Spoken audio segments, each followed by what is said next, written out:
नमस्कार दोस्तों, स्वागत है आप सभी का आपके अपने YouTube चैनल अपनी क्लास में। दोस्तों, आज मैं आपको बिहार बोर्ड के मैट्रिक में साइंस विज्ञान के 40 मोस्ट ऑब्जेक्टिव प्रश्न बताऊंगा। दोस्तों, यदि आप इन प्रश्नों को पढ़ लेते हो तो आप मेरा विश्वास कीजिए कि आपके साइंस विज्ञान के अंदर बहुत ही अच्छे नंबर बनने वाले हैं। तो दोस्तों चलते हैं। हमारे पास में इस मॉडल पेपर का पहला प्रश्न पूछा गया है, प्रकाश की किरणें गमन करती है। तो दोस्तों, सूर्य से जो प्रकाश की किरणें आ रही है वो किस रेखा में गमन करती है, आपको ये बताना है। आप जानते हो, या तो वो सीधी रेखा में गमन करेगी या फिर वो टेढ़ी रेखा में गमन करेगी। तो दोस्तों, आपको पता है कि जब आपकी आंखों में प्रकाश की किरणें आती है तो वो सीधी आती है। दोस्तों, किस प्रकार से आती है? सीधी रेखा में आती है, यानी कि प्रकाश की किरणें सीधी रेखा में गमन करती है। ऑप्शन नंबर ए बिल्कुल करेक्ट आंसर होगा। आगे दूसरा प्रश्न पूछा गया है, सर्च लाइट का परावर्तक सतह होता है। तो दोस्तों, सर्च लाइट यानी कि जो टॉर्च होती है उसका परावर्तक सतह क्या होता है? तो वो होता है अवतल, यानी कि correct answer option number B होगा। आगे चलते हैं। हमारे पास में तीसरा प्रश्न पूछा गया है, निर्वात में प्रकाश की चाल क्या होती है? यानी कि निर्वात मतलब जहां पर हवा ना हो, वहां पे प्रकाश की गति या प्रकाश की चाल क्या होगी? तो दोस्तों, निर्वात के अंदर प्रकाश की चाल होगी 3×10⁸ मीटर पर सेकेंड, यानी कि ऑप्शन ए बिल्कुल करेक्ट आंसर होगा। आगे चलते हैं। हमारे पास में चौथा प्रश्न पूछा गया है, मानव नेत्र में किस प्रकार का लेंस पाया जाता है? तो दोस्तों, मानव नेत्र के अंदर उत्तल लेंस पाया जाता है, आपको सबको पता है, यानी कि ऑप्शन ए बिल्कुल करेक्ट आंसर होगा। आगे पांचवा प्रश्न पूछा गया है, मानव नेत्र जिस भाग पर प्रतिबिंब बनाता है वह है। तो दोस्तों, मानव नेत्र जो है वो दृष्टि पटल पर प्रतिबिंब बनाता है, यानी कि ऑप्शन डी बिल्कुल करेक्ट आंसर होगा। आगे छठा प्रश्न पूछा गया है, सामान्य नेत्र का दूर बिंदु क्या है? तो दोस्तों, सामान्य नेत्र का जो दूर बिंदु होता है वो अनंत होता है, उसकी कोई भी सीमा नहीं होती। तो इसका जो करेक्ट आंसर है वो होगा ऑप्शन नंबर डी। आगे सातवां प्रश्न पूछा गया है, ऊर्जा का एसआई मात्रक होता है। तो दोस्तों, ऊर्जा का जो एसआई मात्रक होता है वो क्या होता है? जूल, यानी कि correct answer option number B होगा। दोस्तों, यहाँ पे आप देख सकते हो कि आपको ताप भी दे रखा है, तो मैं आपको बता दूं, ताप किसी का भी एसआई मात्रक नहीं होता, बल्कि ताप का एसआई मात्रक होता है डिग्री सेल्सियस, यानी कि ये एक भौतिक राशि है, ना कि एसआई मात्रक। तो दोस्तों, जो हमारे पास में ऊर्जा का एसआई मात्रक है वो है जूल। आगे चलते हैं। हमारे पास में आगे आठवां प्रश्न पूछा गया है, निम्न में से किसका अर्थ जल है? तो दोस्तों, आप जानते हो जल का जो सूत्र होता है वो होता है H2O, यानी कि हाइड्रोजन ऑक्साइड। तो हाइड्रोजन ऑक्साइड के अंदर पहले हाइड्रो आ रहा है, यानी कि जल का अर्थ क्या होता है? हाइड्रो। आगे चलते हैं। हमारे पास में 9वां प्रश्न पूछा गया है, विद्युत धारा का एसआई मात्रक है। तो दोस्तों, जो विद्युत धारा भौतिक राशि है उसका एसआई मात्रक होता है एम्पियर। कूलाम किसका होता है दोस्तों? कूलाम होता है आवेश का। वोट किसका होता है दोस्तों? वोट होता है शक्ति का। और वोल्ट किसका होता है दोस्तों? वोल्ट होता है विभवांतर का। दोस्तों, आगे चलते हैं। डाउट नट पर होगा अब आपके सभी maths, chemistry, physics, biology doubts का सफाया। बस अपने क्वेश्चन की फोटो खींचो, उसे क्रॉप करो और उसे सबमिट करो। तुरंत ही 3 सेकंड के अंदर वीडियो सॉल्यूशन पाओ।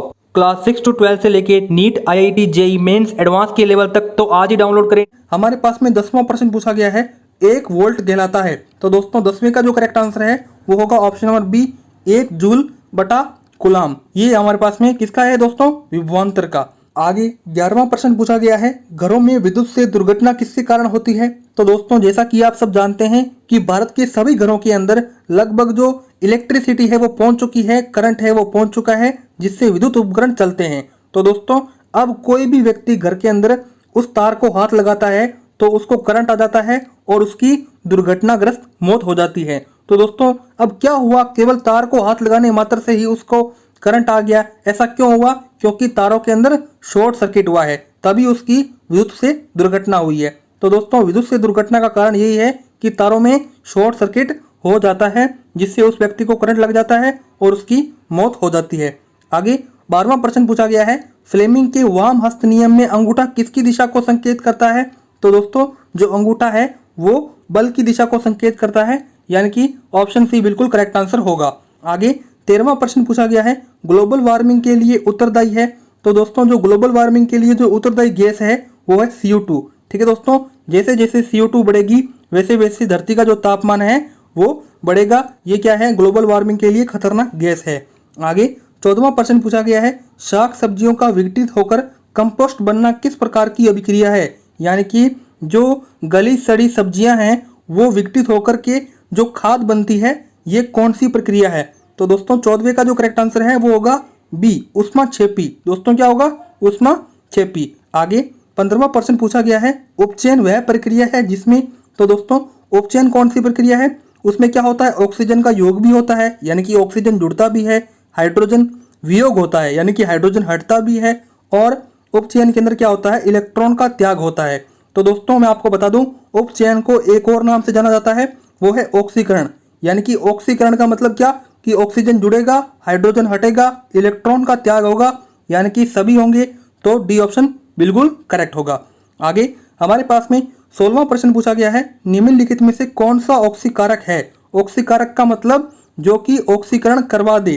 तो दोस्तों 16वें का जो करेक्ट आंसर है वो होगा H2S, hydrogen sulphide. Option C बिल्कुल करेक्ट आंसर होगा दोस्तों। आगे 17वां प्रश्न पूछा गया है, किसी अम्लीय विलयन का पीएच होता है? तो दोस्तों आपको बताना चाहता हूं, देखिए ये होता है हमारे पास में पीएच स्केल, ठीक है। जो 7 पीएच होता है उसे कहते हैं उदासीन, जो 7 से कम होता है उसे कहते हैं अम्ल, जो 7 से अधिक होता है उसे क्या कहते हैं? क्षार, ठीक है। ये 1 से लेकर 14 तक का पैमाना होता है। अब आपको पता है कि अम्लीय विलयन का जो पीएच है वो 7 से कम होगा। Correct answer option number C होगा। आगे 18वां प्रश्न पूछा गया है, सोडियम कार्बोनेट का अणु सूत्र होता है? तो दोस्तों आप सब जानते हो कि जो सोडियम परमाणु है उस पर +1 का चार्ज होता है, जबकि जो कार्बोनेट आयन है उस पर -2 का चार्ज होता है। तो दोस्तों अब इधर -2 है, इधर +1 है, तो हमें बराबर तो करना होगा ना, बैलेंस तो करना होगा। तो हम क्या ले लेंगे? सोडियम के 2 परमाणु ले लेंगे। इस प्रकार से जो यौगिक बनेगा वो होगा Na2CO3, यानी कि सोडियम कार्बोनेट का सूत्र ये वाला होता है। तो correct answer option number A होगा। आगे हमारे पास में 19वां प्रश्न पूछा गया है, चूना पत्थर, खरिया, संगमरमर किसका विविध रूप है? तो दोस्तों ये जो चारों के चारों हैं वो हमारे पास में किसके रूप हैं? वो हैं CaCO3, यानी कि कैल्शियम कार्बोनेट के। आगे हमारे पास में 20वां प्रश्न पूछा गया है, जठर रस का पीएच मान होता है? तो दोस्तों 20वें का जो करेक्ट आंसर है वो होगा 1.2, ठीक है दोस्तों। इसका मतलब जठर रस क्या होता है? अम्लीय होता है। आगे 21वां प्रश्न पूछा गया है, लोहा से जिंक लेपित करने की प्रक्रिया को कहते हैं? तो दोस्तों लोहा से जिंक लेपित करने की प्रक्रिया क्या कहते हैं? क्या कहते हैं दोस्तों? उसको कहते हैं गैल्वेनीकरण, यानी कि correct answer option number B होगा। आगे 22वां प्रश्न पूछा गया है, निम्नलिखित में से कौन सा आयनिक यौगिक है? तो दोस्तों 22वें का जो करेक्ट आंसर है वो होगा ऑप्शन नंबर सी। देखिए किस प्रकार से, देखिए ये हमारे पास में यौगिक है KCl। आप इसको 2 आयनों में तोड़ सकते हो, K+1 और Cl-1। तो इस प्रकार से आयन में तोड़ सकते हो, यानी कि ये आयनिक यौगिक है। आगे चलते हैं। आगे हमारे पास में 23वां प्रश्न पूछा गया है, बॉक्साइट निम्नलिखित में से किस धातु का ऐसक है? तो दोस्तों जो बॉक्साइट है वो एल्यूमिनियम धातु का ऐसक है, ये आपको पता होना चाहिए। ऑप्शन सी बिल्कुल करेक्ट आंसर होगा। आगे 24वां प्रश्न पूछा गया है, सक्रियता श्रेणी में सबसे क्रियाशील धातु है? तो दोस्तों सक्रियता श्रेणी के अंदर ये जितने भी धातु दे रखे हैं इसमें सोडियम जो है वो सबसे क्रियाशील धातु है। तभी तो सोडियम को अकेला नहीं रखा जाता, क्योंकि ये सबसे रिएक्शन कर लेता है, तो इसको केरोसिन के तेल में रखना पड़ता है ताकि ये रिएक्शन ना कर सके। आगे 25वां प्रश्न पूछा गया है, CHO अभिक्रिया मूलक को कहते हैं? तो दोस्तों इस मूलक को क्या कहते हैं? तो 25वें का जो करेक्ट आंसर है वो होगा एल्डिहाइड। देखिए दोस्तों मैं आपको एल्डिहाइड की जो स्ट्रक्चर है वो बता देता हूँ। देखिए दोस्तों ये होती है हमारे पास में एल्डिहाइड की स्ट्रक्चर, ठीक है। आगे हमारे पास में 26वां प्रश्न पूछा गया है, इथाइल अल्कोहल का अणुसूत्र है? तो 26वें का जो करेक्ट आंसर है वो हो जाएगा ये वाला, एथेनॉल क्या है? इथाइल अल्कोहल का अणुसूत्र है, ठीक है दोस्तों। 27वां प्रश्न, आधुनिक आवर्त सारणी में क्षैतिज कतारों की संख्या है? तो दोस्तों 27वें का जो करेक्ट आंसर है वो होगा ऑप्शन नंबर सी, यानी कि 16। आगे चलते हैं। आगे हमारे पास में 28वां प्रश्न पूछा गया है, मानव में डायलिसिस थैली है? तो दोस्तों जो मानव के अंदर डायलिसिस थैली है उसका नाम है नेफ्रॉन, यानी कि ऑप्शन ए बिल्कुल करेक्ट आंसर होगा। आगे हमारे पास में 29वां प्रश्न पूछा गया है, निम्नलिखित में से कौन उभयलिंगी जंतु है? तो दोस्तों उभयलिंगी जंतु का मतलब यह है कि ऐसा जंतु जिसमें नर भाग भी पाया जाए, मादा भाग भी पाया जाए। उस जंतु को किसी और जंतु पर डिपेंड ना होना पड़े निषेचन के लिए, रिप्रोडक्शन के लिए या किसी अन्य संतति को निर्माण के लिए। तो दोस्तों हमारे पास में जो उभयलिंगी जंतु है वो है केंचुआ। केंचुए में नर भाग भी मिलता है, मादा भाग भी मिलता है। आगे 30वां प्रश्न पूछा गया है, कूटपाद किस में पाया जाता है? तो दोस्तों कूटपाद है वो अमीबा में पाया जाता है। देखिए इस प्रकार से अमीबा की स्ट्रक्चर होती है। तो अमीबा क्या है? ये वाले क्या है? कूटपाद हैं। तो इनकी सहायता से अमीबा चलन करता है यानी कि चलता है। 31वां प्रश्न पूछा गया है ऑक्सीन है। तो दोस्तों जो ऑक्सीन है वो एक प्रकार का हार्मोन है जो कि केवल पादपों में मिलता है यानी कि प्लांट्स में मिलता है। आगे हमारे पास में 32वां प्रश्न पूछा गया है मनुष्य की शरीर की सबसे बड़ी ग्रंथि है। तो दोस्तों मनुष्य के शरीर की जो सबसे बड़ी ग्रंथि है उसका नाम है लीवर। दोस्तों लीवर जो है वो मानव शरीर की सबसे बड़ी ग्रंथि कहलाती है। 33वां प्रश्न पूछा गया है निम्नलिखित जीवों में से किसमें अलैंगिक जनन मुकुलन द्वारा होता है। तो दोस्तों 33वें का जो करेक्ट आंसर है वो होगा यीस्ट। देखिए आपको बताता हूँ किस प्रकार से जनन होता है। देखिए ये हमारे पास में क्या है यीस्ट। तो क्या होता है यहाँ पे जैसे कि यहाँ पे थोड़ा सा उभार आएगा, ठीक है। उसके बाद में क्या होगा कि ये बड़ा उभार हो जाएगा, ठीक है। उसके बाद में ये जो उभार है वो इस यीस्ट से अलग हो जाएगा और एक नया यीस्ट बन जाएगा, ठीक है दोस्तों। ये क्या है हमारे पास में मुकुलन द्वारा जनन है।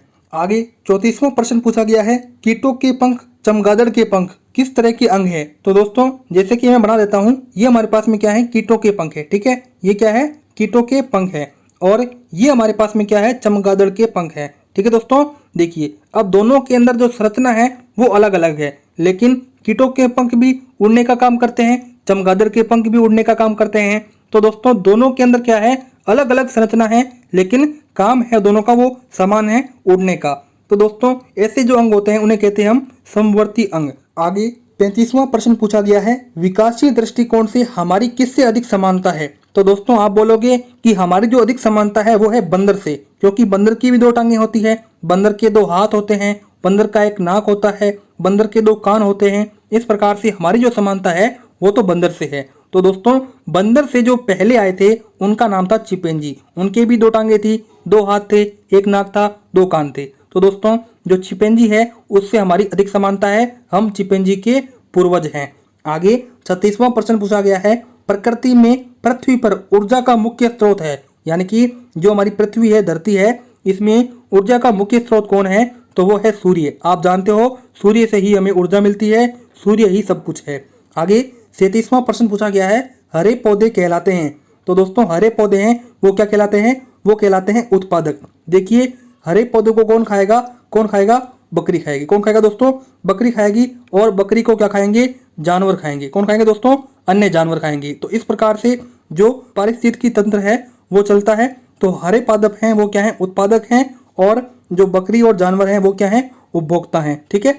आगे 38वां प्रश्न पूछा गया है निम्नांकित में से कौन जैव अनिम्नकरणीय पदार्थ है। तो दोस्तों जो जैव अनिम्नकरणीय पदार्थ है उसका नाम है DDT यानी कि डाइक्लोरो डाइएसीटेट ट्राइफेनिल। आगे चलते हैं। आगे हमारे पास में 39वां प्रश्न पूछा गया है निम्न में से कौन प्राकृतिक संसाधन नहीं है। तो दोस्तों प्राकृतिक संसाधन कौन होते हैं, जिनमें जान नहीं पाई जाती, यानी कि वायु में जान नहीं पाई जाती यानी कि नॉन लिविंग है, जल में भी जान नहीं पाई जाती, मृदा में भी नहीं पाई जाती, लेकिन जीवधारी में पाई जाती है, यानी कि ये प्राकृतिक संसाधन नहीं है।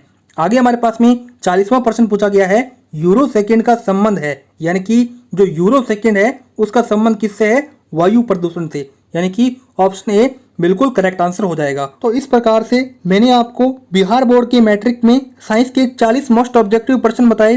दोस्तों मुझे पूरी आशा है और पूरी उम्मीद है कि आपको ये प्रश्न साइंस के पेपर में जरूर देखने को मिलेंगे। यदि आपको ये प्रश्न अच्छे लगे हो या फिर आपको ये वीडियो अच्छी लगी हो तो इस वीडियो को लाइक कीजिए और अपने दोस्तों को यह वीडियो शेयर कीजिए, ताकि उनका भी साइंस अच्छा हो सके, वो भी साइंस की तैयारी अच्छी कर सकें।